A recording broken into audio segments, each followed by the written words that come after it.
why this is no longer natural. Can you imagine? Hinuyo yung tao, wala ka palang ebidensya. Ano siya, girl?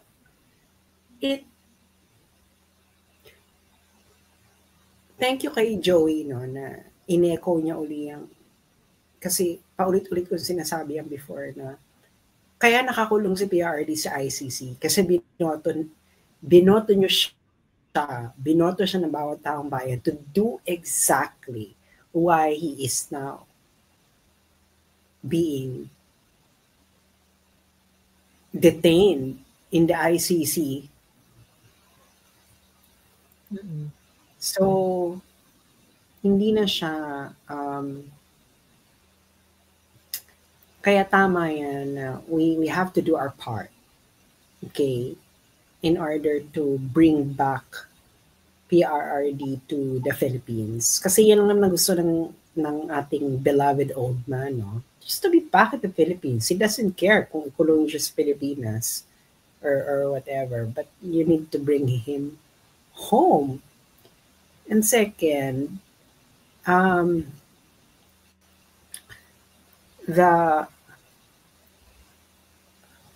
really think kaya nagkakaleche-leche ngayon yung Marcos administration because of this. Diba, bagsak ang tourism. Like, my God, it's collapsing before our eyes. Kakaiba. What do you think, Mami Laika, diba?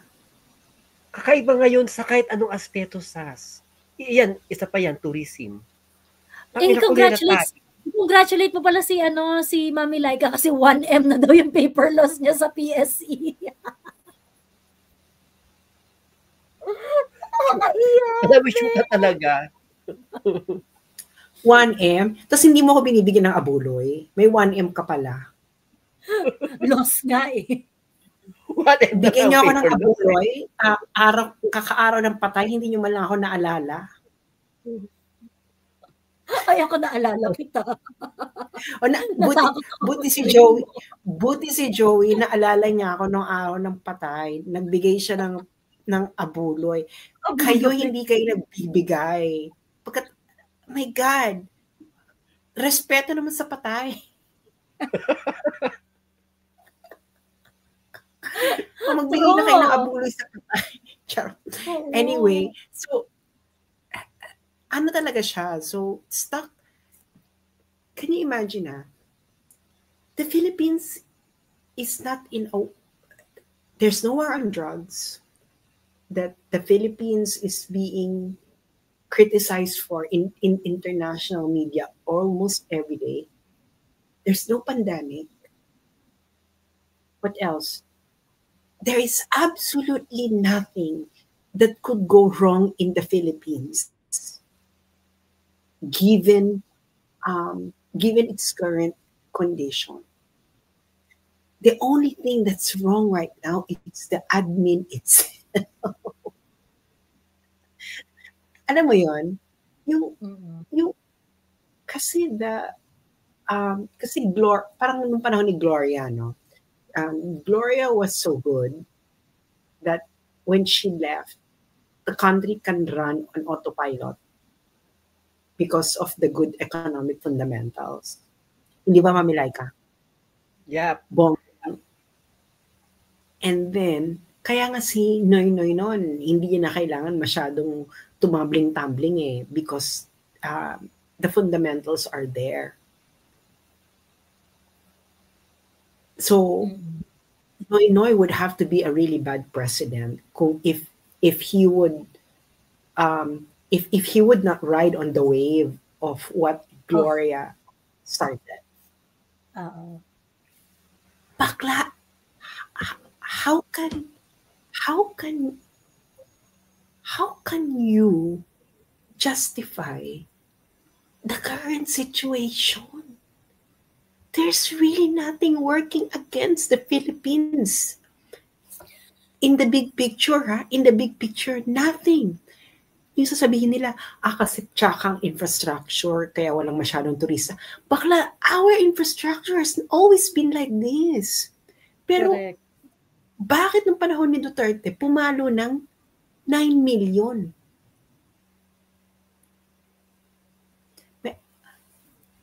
Tapos ngayon, mas maganda nga ang infra ngayon eh. Sa tourism compared before. Mas maganda ngayon. Kasi yung level ng tourism ng bakla 2015 levels. 2015 infra is different from the 2025 infra. Because of the number of ports and airports na napaayos nung PRRD time, that really contributed doon. Kaya rin mataas yung, 'di ba, record-breaking levels rin yung tourism arrival nung panahon ni PRRD. One of the reason for that is because may mga nabuksan na port, napaganda yung mga port, it's easier to go from one island to another island, 'di ba?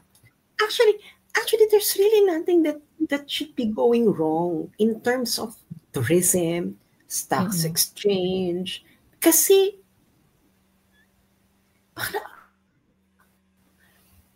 in fairness kay Pinoy, no, he didn't fuck up the economy of the Philippines. It was okay, pataas nga yung trajectory. Alam mo yun, ano nga yung trajectory ng Pilipinas eh.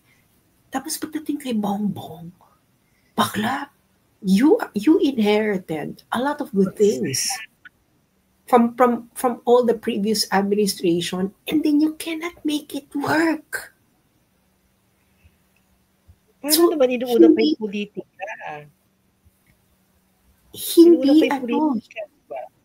Hindi yung previous administrations ang may sala. They inherited the same kind of past just like you are. Pero hindi mo siya, you cannot do something great about it. Bumulusok. Bakla, ngayon lang ako nakakita ng balita na the Philippine Stock Exchange is the worst performer in the world. I am already 42 years old.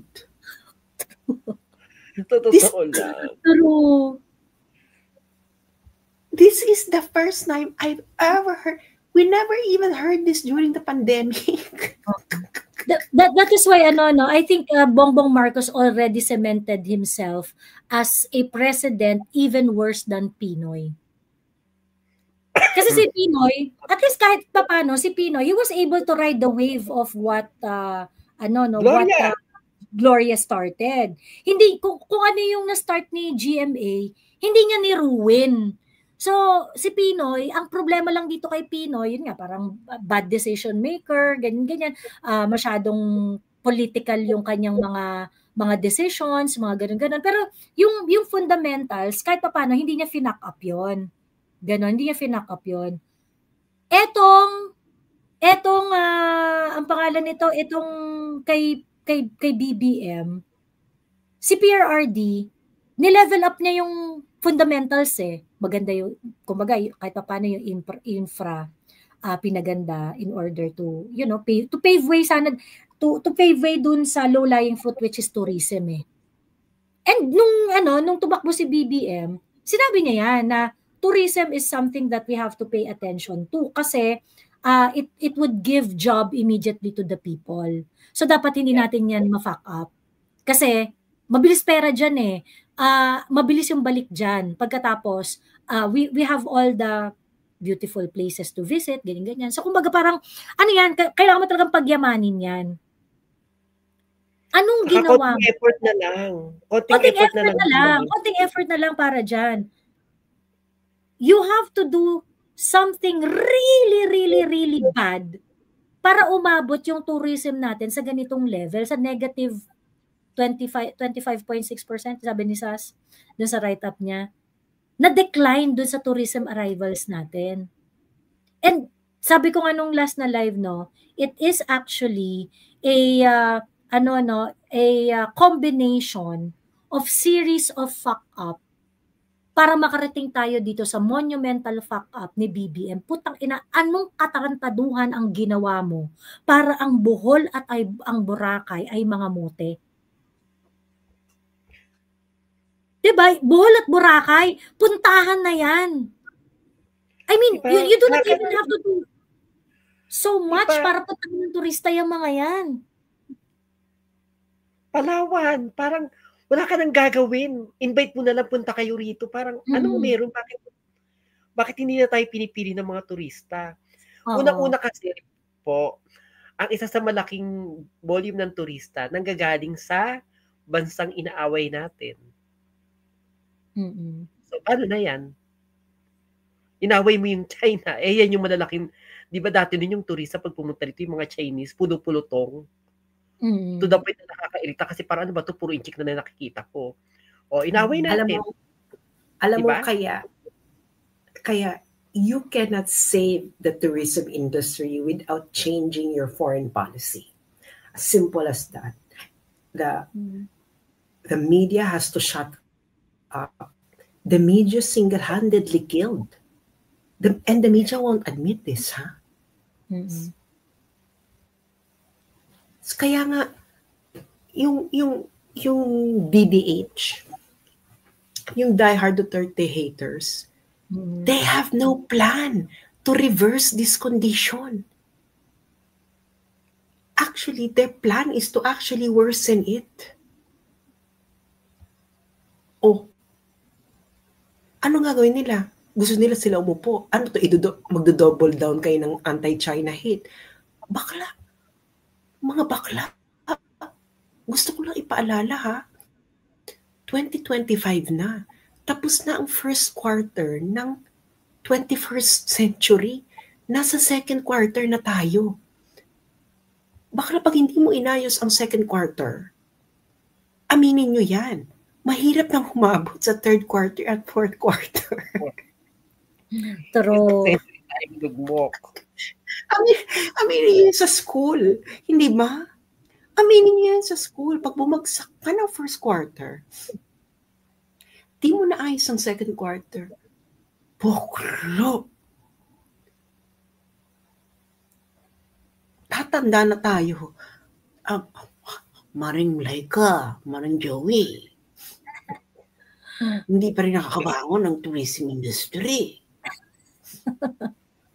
Hindi ka na makakabangon. Alam mo, hinihintay nila na ang India ay maging ka-level ng China in terms of tourism expenditure. It will not happen in the 21st century, mga inday-inday. Sino naghihintay niyan, Sas? Hinihintay, dasal-dasal lang, ganyan. It will never happen. It will never happen in your lifetime because sa ibang mindset ng mga Indiano. Kasi maliit. Kasi nakita nyo ba ang savings ng India compared to China? I-fact check mo ako kung magkano private savings India.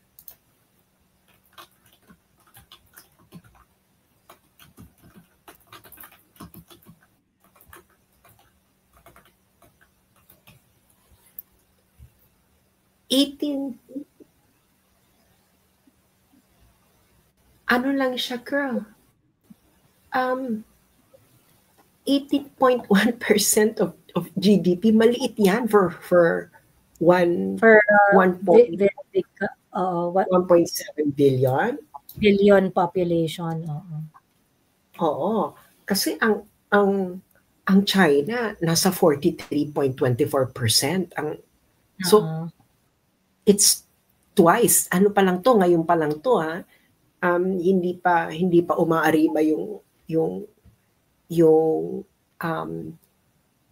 AI something. Kaya nga naluloka ang West kasi bakla tumataas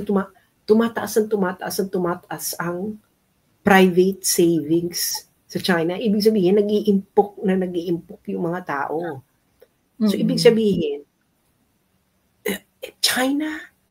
the Chinese population has the most disposable income for decades to come. At yung mga Chinese na yan, mas gugustuhin nilang gastusin ang pera nila sa travel. You know, kasi yung mga magulang ng mga yan, yung mga parents ng mga yan, hindi nakapag-travel noon. Lalo na yung pag umariba na yung mga, pag umangat na yung rural areas ng China, yung mga nasa rural. Kasi lalo na yan, hindi, yan talaga ang takam na mag-travel outside China, no? So, wala na. Wala na kayo. There is nowhere in the world that you can get tourists. Nowhere.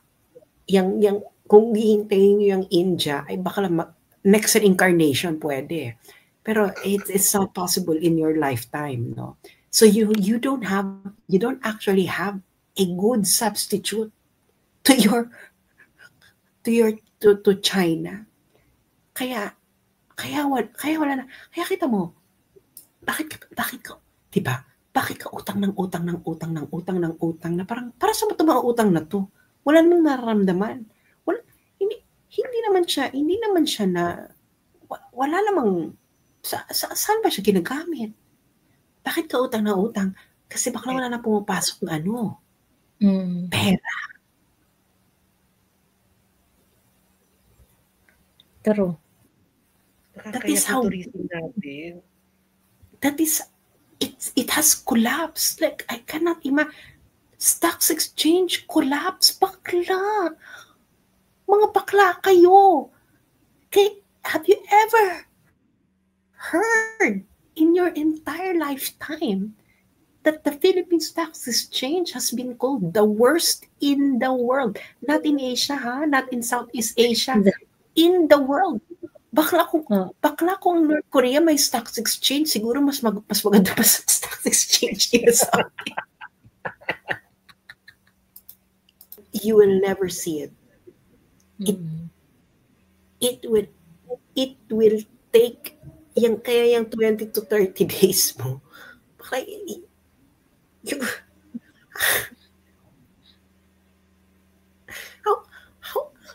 How will you fight a fully automated warfare?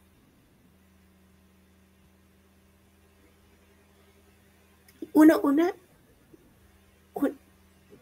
wala kang satellite. In order, wala kang space asset. Iba-iba yung grabe yung ikalawa,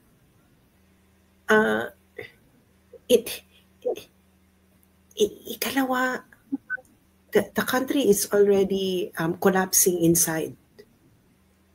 Baka magkauna pang magkaroon ng civil war kaysa dyan sa inaano mong gera-gera dahil the condition of the country is really a ticking time bomb. So you are preparing for the wrong kind of tragedy. That's why response to natural disasters in the Philippines is so bad. Dapat nga military ang nangunguna dyan eh. They should be handling it because that is the number one threat to the survival of the country. Natural disasters.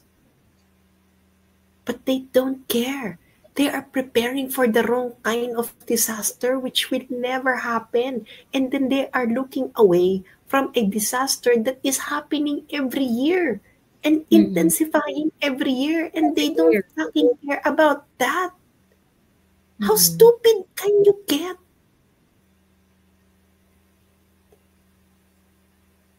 This is, di ba yung aabot ng China, ganyan ang ating missile. Can you survive the retaliation? Kailangan umabot ng 20 to 30. Bakla. 1 day lang yun. 2 days. Diba si Victor Go nga, di ba sabi niya, China will never attack. But if you are going to shot the first missile, we will make sure that you will not have the chance to do the second shot. Ganon. Sabi niya. Actually, balikan ko lang yung kay Browner, no? Grabe yung audacity niya to think na merong gagastos sa atin para atakihin tayo. no, na bakit niya kaya naiisip na merong bansa na interesado na gerahin tayo at atakihin tayo? When in fact, yun nga na parang we are actually very good in messing things up. Hindi natin kailangan na merong gagastos para sirain ang Pilipinas when in fact yung mga Pilipino mahusay siya na sirain ang kanyang sariling bansa.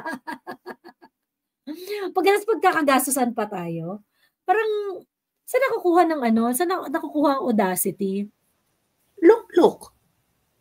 Single-handedly, Filipinos destroyed its own agricultural sector. Single-handedly, without any war. Second, single-handedly, an administration destroyed its tourism sector. Single-handedly, an administration destroyed its stocks exchange. Do you really want a war? Bakla, sabi, kailangan 20 to 30 days, kailangan makalaban natin. Bakla, once na magkaroon ng gera boom dyan, 1 week, walang makakain ng mga Pilipino. Magkakaroon ng inflation ng bonggang-bongga because it's going to be very expensive in order for provisions like oil, rice, which we largely import, gas, oil and gas. 1 week, hyperinflation yan. So, hindi ka naabot ng 20 days dahil yung mga tao, baka batuhin ka na ng kamatis dahil sa mga pinaggagawa mo, itigilan nyo yung gera. Ang mahal-mahal ng bigas. Pero aabot siguro yung bigas, siguro 100 pesos per kilo. May gera? Sinong importer ang dadaan ng South China Sea? Ay, ang bigas, ito'y hinahatid ito ng ship. So it's very hazardous. Girl, tensions in sea actually puts a premium on a delivery, hazard pay. Di ba parang hazard pay? Yung increased risk kasi yun no na. Yes. Bakla wala kang agriculture, you don't have food security. 20 days. Gigera ka ng 20 days, wala kang food security. Bakla magugutom ka dyan. Ano kakain mo? Bakla yung mga sundalo mo, wala na makakain yan. Wala ka pang gas. Ano yung kukunin? May gera, 20 days. Ano yung kukunin? Kukunin mo lahat ng gasolina na gagamitin ng private in order for you to use it for 20 days, 30 days. Di bakla, your country would collapse. Bakla, everything that is all of your essentials are being imported. The Philippines is an archipelago. It's not connected to any landmass. So everything is delivered by sea. So whatever happens in the sea affects the Philippines, affects everyone in the Philippines, every person. Magugutom ka talaga dyan. Alam mo, tingin ko pa nagkagering ganyan. Pero 20 days. Kailangan umabot tayo ng 20 to 30 days. 20 to 30 days. Utos na ni Bongbong yun. Tingin ko abot sila ng 20 days kasi magtatago sila or ganyan-ganyan. Pero tingin ko, pag ganyan yung nangyari, yung mga Pilipino nagutom na dahil sa ganyang kagaguhan nila, tingin ko hindi sila abot ng 20 days. Sa digital warfare, makakapagtago ka? Hindi sila abot ng 20 days. Hindi dahil sa China. Sa mga gutom na Pilipino, sila hindi na makakalaban nila yung mga gutom na Pilipino. Putang ina nyo, nananahimik kami, tatapang ninyo, tapos ngayon kami nagugutom. Ayun. Close border sa Mindanao, pag ganyan, aangkat sa Malaysia ang Mindanao. Wala rin biyahe sa air, bagsak at sea. Ayun. Cyber attack, bagsak agad Pinas. Sira ulo ng mag-amo na yan. Ano kala nila? Dota yung gera. Ayun. Sa si Brownie, no, Mi? Pag ang inaano niya, kailangan makapag-fight tayo ng 20 to 30 days bago tayo makakuha ng reinforcement. From allies. Ano yung 20 to 30 days mo? Who are you fighting? Na makakalas ka ng 20 to 30 days. Bakla, yung CPP-NPA nga. Bakla. 52 years yun ang nilalabanan. 50 years yun ang nilalabanan.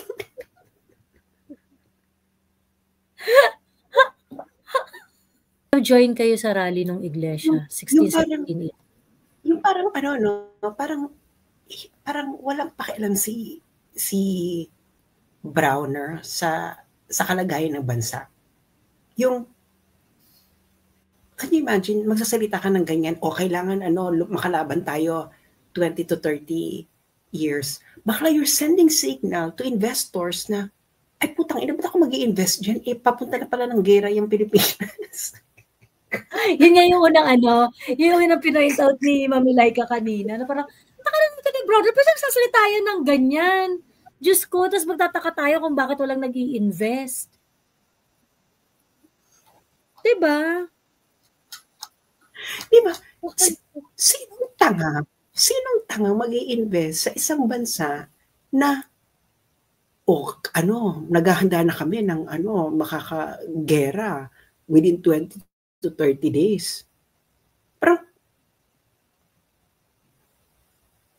saka yung tourism sino yung mga turistang pupunta kung anong pag narinig nila yan na parang ay may nangyayari, may nagbabanta-bantaan. Ba't ako pupunta dyan? Mamaya maipit. Actually, talaga? Dito, sabi ko Joey, promise, yung reaction ng magulang na gano'n, yung, halimbawa na kwento, tapos tatanungin mo yung bata, usually talaga parang, bakit ginawa mo yun? Bakit ang tanga mo?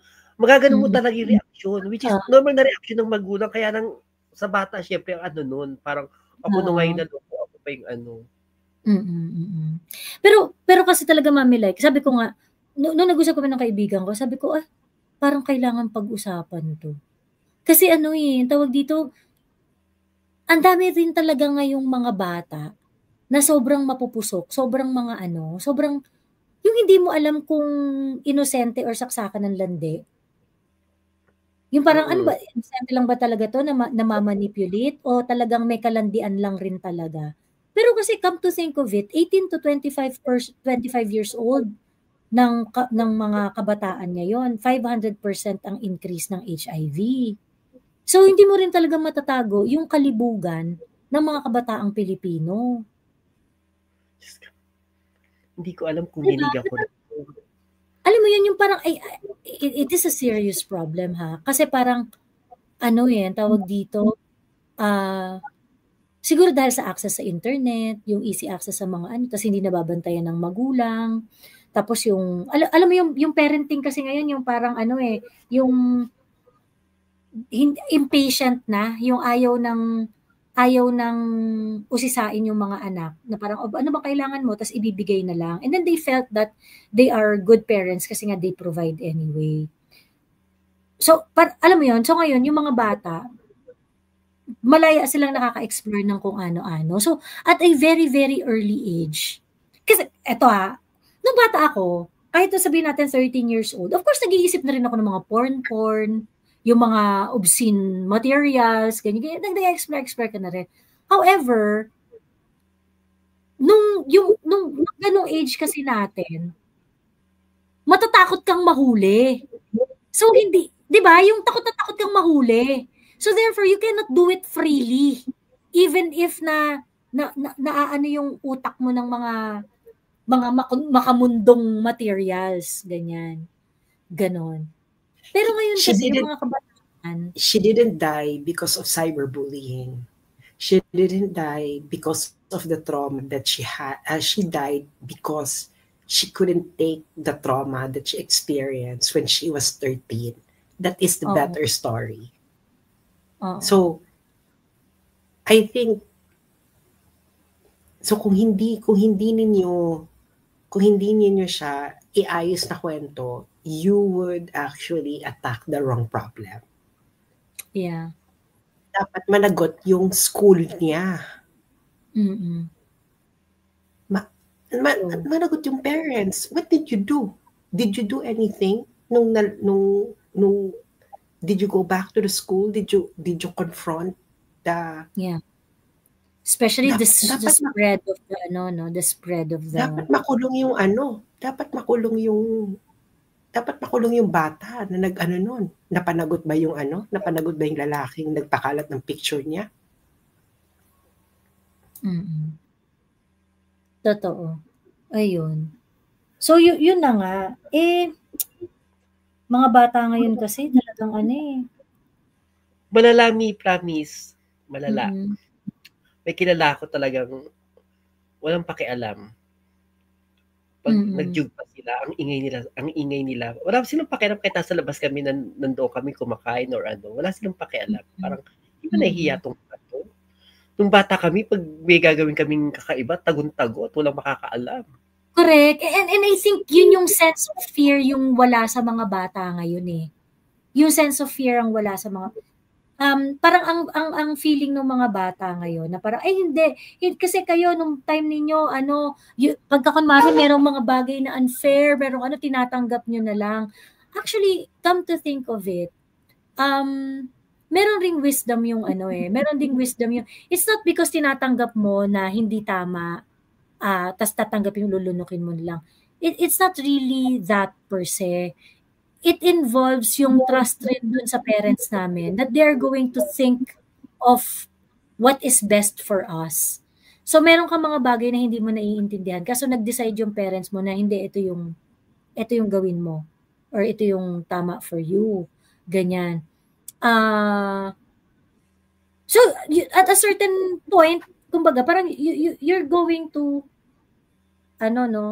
accept yung decision na yun ng magulang mo for you. Not of course, unless kung kunwari meron talaga kayong mga fundamental differences na talagang lumaban yung anak or whatever, ganyan. Ang sinasabi ko lang is that yung sense of fear ngayon ng mga bata of doing the wrong things, hindi na katulad nung before and yun, napapahamak sila I do not know. Kagaya ng, what do young people feel sharing your nudes? Why would you do that? Oo. Di ba bakit mo i-share yung mo at kung kani-kanino? Dapat At saka yung mga provocative poses ng mga kabataan ngayon, ako talaga nagagalit ako sa mga pamangkin ko pagka may mga ganyan Yung may mga provocative poses, may mga pictures, yung mga patuwad-tuwad. Yung mga ganon-ganon talaga. Ayoko nagpapakita ng cleavage. Yung mga post na talagang labas na yung yung talagang sinasadya para kunwari, tapos pamangkin ko, kaya pinsan ko, nasasabihan ko. Ayan, sabi nung bata pa kami ng mga kaibigan ko, hinihintay muna namin umalis parents namin para lang makanood ng Bold sa DVD. Tapos ingat baka ma-stuck sa loob ng DVD player. Ayan. Correct, di ba? I mean, marami rin tayong kalokohan ng mga bata tayo, di ba? Marami rin tayong mga katarantaduhan nun. Pero kasi hindi natin magawa freely. And yung environment na yun, I think yung, yung parang... At alam natin na inappropriate. Oo, alam natin na inappropriate. May hiya tayo, may shame tayo kasi alam natin inappropriate yung ginagawa natin. Oo. Kaya tinatago natin. Ayun. Joey, sabi nung humula sa akin, may bulong din daw kay Emma na nakatira doon sa apartment na na bad spirit. Kaya natuloy din. Andun pa daw spirit ni Emma sa apartment, na-trap doon at anyway. So, ayun ang I think that's the kasi 13 years old, first suicide attempt, doon din nangyari yung insidente ng kumalat ang kanyang nude photos. Magpapatiwakal talaga siya dyan. Correct. May nakakaya, nakakaya, Diyos ko. Oh, ayan na. She didn't get the justice she needed twice. Ganitong-ganito ang nangyari sa kakilala ko. Na galit na galit siya dun sa parental guidance niya. Kasi yung parental guidance niya, parang sinabihan na lang siya na kalimutan mo na lang yan, ganyan. Tapos walang ginawa. So nabuhay siya na nandun yung source ng kanyang pighati. So siya yung nagsasuffer. Yung mental health niya yung nagsasuffer. Tapos yung cost nun, walang suffering. Naku, masakit yan. Ayun. Nakita ko yung mga video-video niya, yung mga nasa pader siya. Bakit ginagawa niya yun? Ano mo, na-weirduhan ako. Parang may something talaga. Oo. May ano talaga eh. Yung umaakit siya sa poste. Oo, umaakit sa poste. Yung sa pader ng CR na parang siyang ano napapala niya ron? Ano meron? Sabi ni Paytots, Miss Joey, ang dami ng couple na Nyorn Star sa Nyorn Hub. Diyos me, dati hiyang-hiya ipakita ang bilat. Pag may scandal sikat. Ngayon normal na lang. Paano ko alam si Jowa Ers? Tapos tapos ganoon din yung nangyari sa kakilala ko na diagnosed din siya ng may bipolar. Ay, ganun. Because of that, that traumatic incident. Kaya, kasi nagiging mechanism nila yung Joey, ay yung parang ano ka na, yung parang weirdo ka na. Defense mechanism yun para doon sa nararamdaman nila eh. Oo, na hindi mo talaga ako magigets. Oo. Hindi mo talaga ako magigets. So, kung weirdo na lang ako, ganyan. Ayun. Hindi ako naawa. Hindi ko nalaman yan. Hindi ako naawa. Kasi nung una parang yung ano nila na kasi binuri ng mga DDS kasi parang ginawa mo yan eh. Ginawa mo yung pag ganun-ganun, di ba yung ginawa kay Duterte. Ginawa mo yan. So, expect mo dapat gagawin din sa'yo. So, ano problema? Oo. Na-distort kasi yung self-image niya. Komplikadong sitwasyon kasi yan na madaming unrealized trauma na hindi nagkaroon ng proper support system para maharap. Actually, sa totoo lang, yung politics side ni Eman is actually a reflection of yung kumbaga parang malayo siya sa bituka. Malayo siya sa bituka, yung politics ni Eman. Kasi, di ba, nabuli-buli na siya eventually dahil nga doon sa nepo-nepo baby daw siya, ganyan-ganyan, yung mga ganon. Pagkatapos, ang naging response kasi doon ni Emma na parang, no, I'm not a nepo baby, ganyan-ganyan. Yung, ang tawag dito, ganon yung reaction niya. Ganon yung reaction niya. So parang, may pagka-detach rin talaga siya doon sa reality. Meron siyang self-image na pinopursue na apparently laging nababasag. Kagaya na nung sinabihan siya na, nepo baby ka, ganyan-ganyan. Nepo baby ka naman, ganyan-ganyan. Totoo namang nepo baby siya dahil yung lolo niya, isa sa mga pinakamahabang mayor ng Maynila. Diba? Tapos yung tatay niya, si Kuya Kim, nagpolitika rin si Kuya Kim, kaso nga lang hindi niya nagustuhan eh. Diba? Pero nag-counselor yata yan eh, si Kim Atienza. Ganun. So, ibig sabihin, hindi niya nagustuhan? Ha? Hindi kasi siya, di ba? Oo, yung nung tinatawag siyang nepo baby, inaano niya na I'm not a nepo baby. Hindi ako hindi raw siya nepo baby, ganun. Yes, galing raw siya sa political family. Ganun yung niya, ganun yung pagtanggap niya dun sa social media response sa kanya. Tapos rin kasi siya, parang nag-join rin siya nung Guess the Bill challenge. Tapos yung parang meron silang binayaran na bill na parang isang meal na 190,000 pesos something. Ganyan. So ngayon parang na siya na bash siya doon, nabash na ng bongga doon. Yung process, which one? Ha? Which one? Nabash siya. Yung kasi nga nag-guess the bill, alam mo yung guess the bill challenge, yung kakain kayo sa restaurant tapos huhulaan kung magkano yung presyo ng bill. Ngayon, nagganon siya pagkatapos yung bill, yung presyo ng dinner yata nila or lunch or whatever, 197 plus, parang ganon. 197,000, isang kainan. Ganon. So, nabash siya na parang, nepo baby ka, ganyan-ganyan. Ayun. Wait, so, nabash. Wait lang. Sino kumakain ng 197,000 pesos? Rich people. Ilan sila kumakain? Hindi ko alam kung ilan sila doon kung gaano sila karami doon sa meal na yon. Pero yes, it's ganon. Saan sila kumakain? Sa Pilipinas? Sa Pilipinas? Ha? Sa Pilipinas? Pilipinas yata yun, oo. In pesos yun. 100,000? Baka sa Wolf yun. Bakla. Hindi sinasabi ko sa'yo, ha? Yung steak sa Austria, one of the best steakhouses in Austria, ilang kami? 12. Magkano lang yun? 800 euros. Magkano lang yun? 45,000. 12 kami.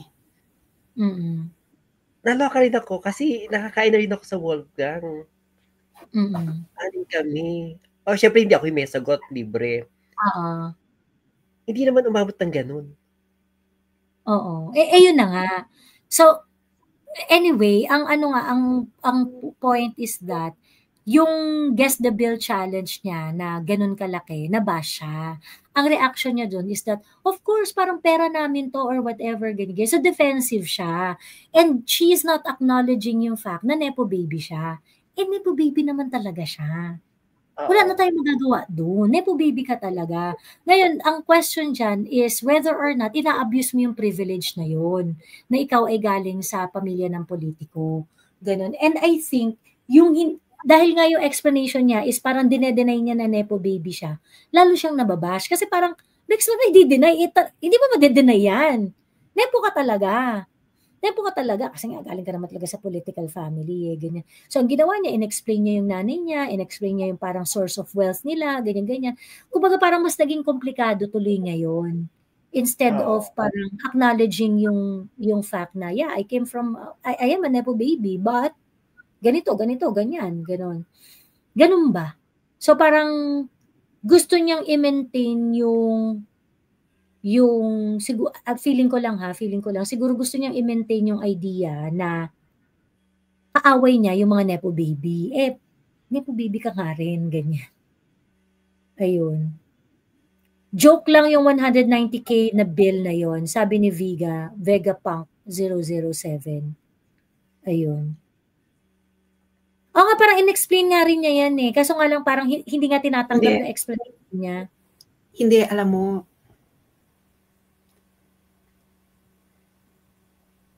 Guess the Bill.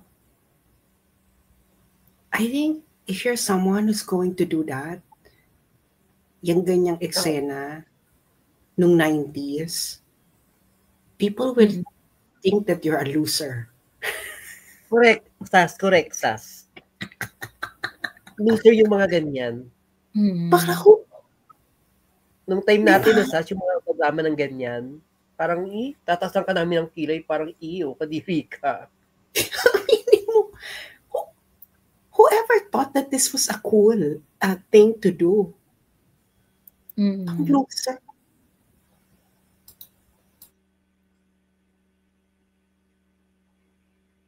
Even I don't know, kasi siguro 90s kami ni Sas. Even yung mga pagkumakain sa social tapos pipicturean para ipost sa FB. Parang napapaiwa ko doon. Alin, Mami Laika? Yung kakain sa social tapos ipopost sa FB, pipicturean yung mga pagkain. Yung kung pipicturean mo na yung mga sarili nyo na masaya kayo, okay lang yun. Pero yung pipicturean mo yung pagkain tapos yatas, steak, ganyan-ganyan. Nasisipan ako, bakit kailangan gawin yan? Ako pag sobrang mahal, parang wag na i-post sana. Wag na i-post, ayun. Anyway, ayun. Ganun na kasi talaga ngayon parang flex talaga labanan ngayon So yun. Medyo slight na awa ako sa kanya, nung nalaman ko yan. Ano? Medyo slight na awa ako kasi yung stand ko dyan, di ba yung nangyari, parang, arte ninyo. Parang kung yun yung nangyari at nabash siya, ginusto niya yun. So, ano yung problema niyo? Parang, hindi ako magbabait-baitan. Kumbaga, ginusto mo yan So, yan yung nakuha mo. Oo. Sabi hindi raw na 197K, it was just 7K plus po. Ayun. Anyway, pero di ba nga parang na-bash siya. Hindi ko alam kung joke yun o totoo eh. Pero nung inano niya yun, prank lang po yun, Miss Joey, ayun. Pero naging source ng bashing yun sa kanya. 'Di ba? Naging source yun ng bashing sa kanya. So hindi nga siya naintindihan. Kaya nga ang ano ko doon is siguro ang point ni Eman, gusto niyang patunayan na hindi siya nepo baby. Tapos sarcastic yung gusto niya ipalabas doon sa 190 plus yung obscene amount ng meal. Ganon. Kaso nga lang, nepo baby naman siya talaga. So kumbaga parang yung ganong sarcasm should not come from you. 'Di ba? Parang parody ba yung ginawa niya? Oo. Siguro ganun nga, nag-parody siya. Kaso nga lang, 'di ba, parang bad taste kasi parang Bex, bad taste kasi nepo baby ka eh. Pagkatapos gagawa ka ng ganon. So ngayon, hindi appropriate na i-joke mo kasi nga kasi nepo baby ka eh. Well, una-una, if you have to defend yourself that you're not a nepo baby, you are a nepo baby. True. Bakla, kung sabihan ka nepo baby, bakla kung hindi ka nepo baby, you wouldn't even care. Bakla kayo dyan. Totoo. Ayun. Imbes na sana satire